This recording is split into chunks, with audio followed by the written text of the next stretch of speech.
Shalom à tous. Alors comme tous les ans à la période du Nouvel An du calendrier du monde, certaines personnes me demandent le calendrier des fêtes bibliques à venir.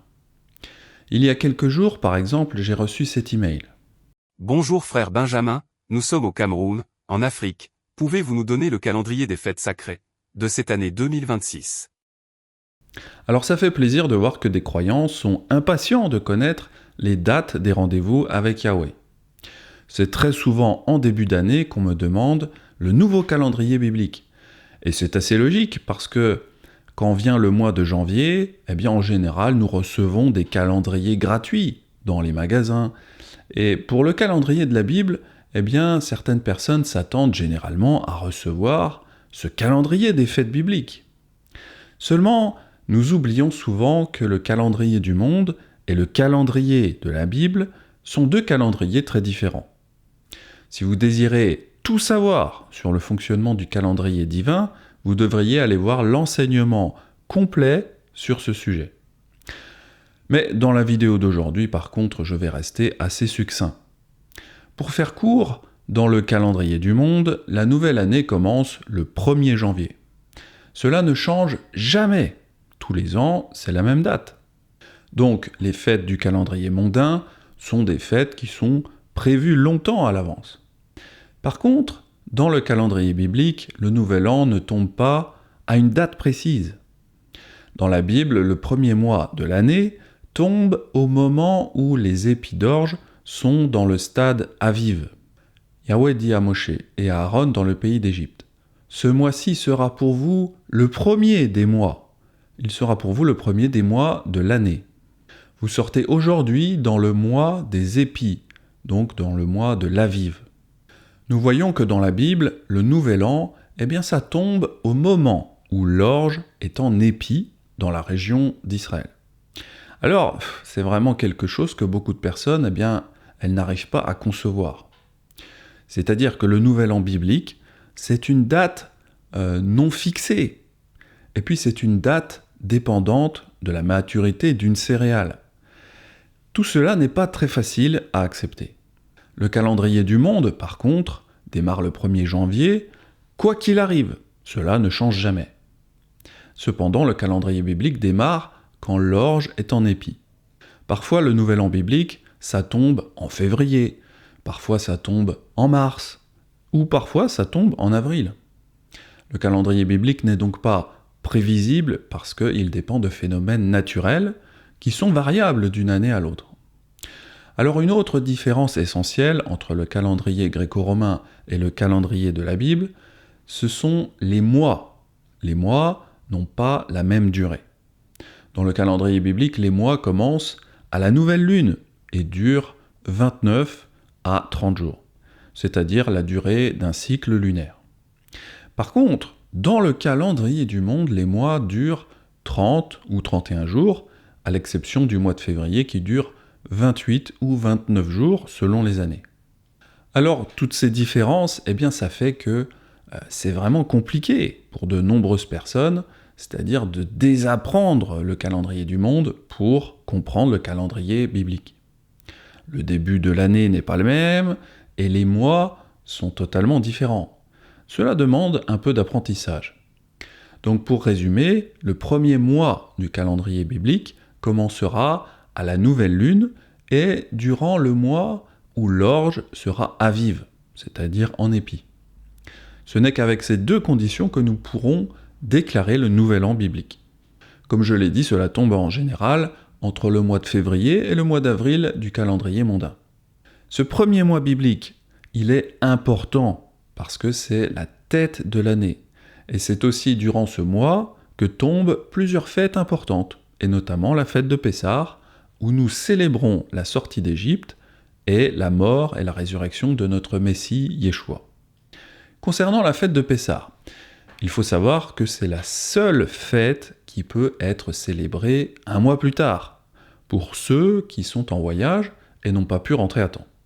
Parle aux enfants d'Israël et dis-leur, si quelqu'un d'entre vous ou de vos descendants est impur à cause d'un mort, ou est en voyage dans le lointain, il célébrera la Pâque en l'honneur de Yahweh. C'est au second mois qu'ils la célébreront le 14e jour entre les deux soirs. Ils la mangeront avec des pains sans levain et des herbes amères.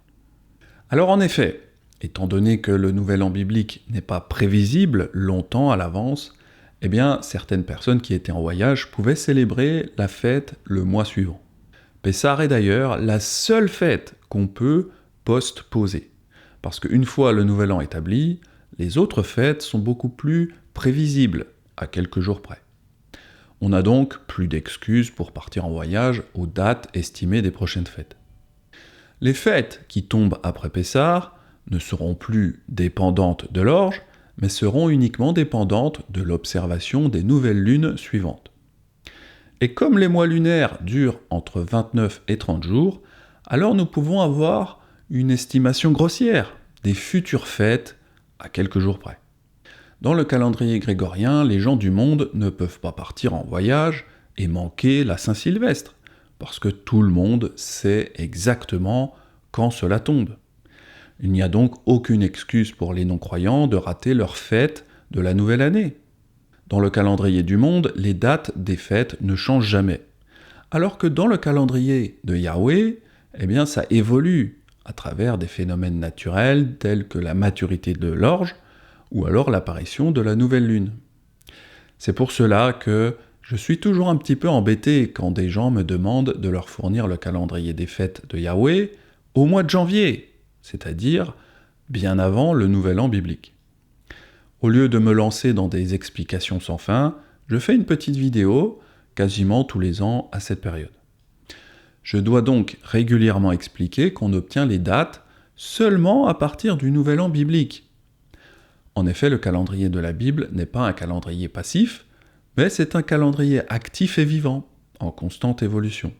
C'est un calendrier actif car il demande notre attention et demande qu'on observe quelque chose. S'il y a un seul verset pour vous faire comprendre cela, c'est bien celui-ci. Observe le mois des épis de l'Aviv et célèbre la Pâque en l'honneur de Yahweh ton Elohim, car c'est dans le mois des épis que Yahweh ton Elohim t'a fait sortir d'Égypte pendant la nuit. Alors en effet, nous devons observer les épis d'orge pour pouvoir connaître la date de la première fête de l'année, qui est Pessah. Alors effectivement, Pessah est la première célébration du calendrier biblique, c'est-à-dire que le Nouvel An biblique, eh bien ça ne se célèbre pas, comme c'est le cas dans le monde où il célèbre le premier jour de l'année. Alors, le jour où tombe le Nouvel An biblique, nous ne faisons pas de fête, mais nous nous contentons de nous souhaiter une bonne année biblique. On se la souhaite généralement en hébreu, en disant « Rosh Hashanah Sameach ». Personnellement, je trouve que le calendrier biblique est bien plus interactif et passionnant que le calendrier mondain. Car, en étant dans l'attente et dans l'observation, eh bien, on est plus connecté et attentif à Yahweh. Car c'est lui qui fait que l'orge devient en épi, et c'est lui qui planifie l'apparition de la nouvelle lune. Il est donc important d'être attentif à ces phénomènes.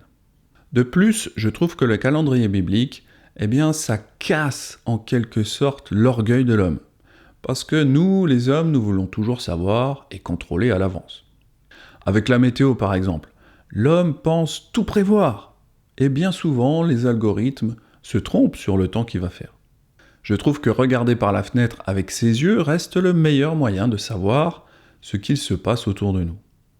Beaucoup de gens ont du mal à comprendre ce concept d'un calendrier non prévisible longtemps à l'avance. Parce que c'est tellement différent du calendrier mondain, où tout est prévu par l'homme et où il n'y a aucune attente, ni surprise. Le calendrier du monde est comme mort et prévisible. Bon, une fois qu'on a compris comment fonctionne le calendrier biblique, on peut enfin attendre le Nouvel An, Rosh Hashanah, qui signifie la tête de l'année. Attention cependant à ne pas confondre avec le Rosh Hashanah des rabbins, parce que les judaïsants célèbrent le Nouvel An, le 7e mois de l'année, et pas le 1er mois. Si vous voulez en savoir plus sur le calendrier rabbinique, allez voir la vidéo sur l'erreur de l'équinoxe. En regardant cette vidéo, vous verrez que le calendrier rabbinique n'a plus grand-chose à voir avec la Bible. Le 31 décembre, vers minuit, le monde fait une célébration pour fêter l'arrivée de la nouvelle année. Dans les Écritures, comme je l'ai dit, on ne fait pas cela. Mais cela dit, il y a tout de même des célébrations durant le premier mois de l'année. Pour le premier jour de l'année biblique, on peut simplement sonner du chauffard. Mais en réalité, on doit sonner du chauffard à toutes les nouvelles lunes, donc tous les premiers jours du mois. Vous l'avez compris, le début des mois est déterminé par l'observation de la nouvelle lune. Mais revenons-en au premier mois de l'année biblique, le mois de l'Aviv. C'est le seul mois qui est déterminé à la fois par la nouvelle lune et également par la maturité de l'orge en Israël. Beaucoup de gens me demandent pourquoi on ne peut pas examiner ou observer l'orge en France. Pourquoi devons-nous observer l'orge en Israël ? Si on observait l'orge en France, on serait complètement décalé avec le calendrier biblique. Parce que l'orge mûrit bien plus tôt en Israël. Quand Yahweh a donné les instructions relatives au calendrier, il parlait de l'orge qui pousse dans le climat du territoire d'Israël.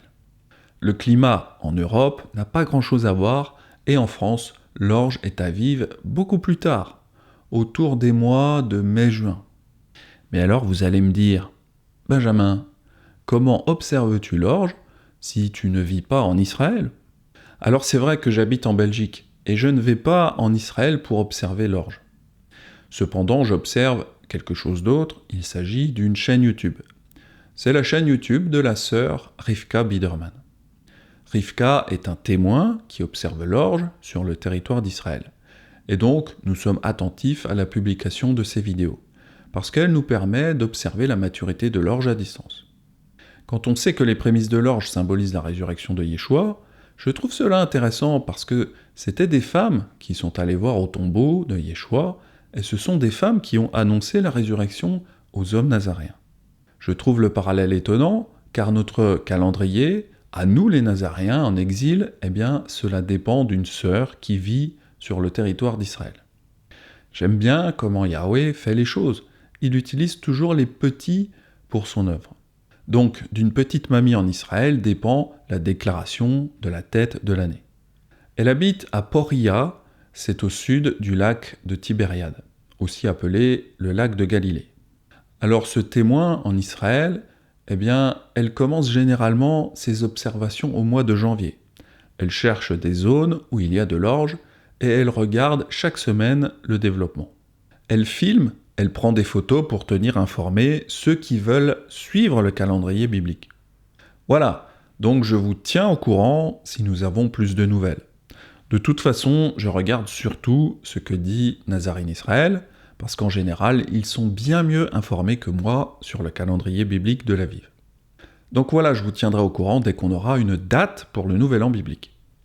Seul Yahweh connaît cette date pour le moment. Et puis quand nous aurons finalement cette date pour la tête de l'année, je m'occuperai de concevoir le calendrier pour les fêtes du premier mois et un calendrier provisoire pour les fêtes du 7e mois. Je vous salue tous et vous donne rendez-vous pour de futurs enseignements nazaréens si Yahweh me le permet. C'était Benjamin, shalom à tous.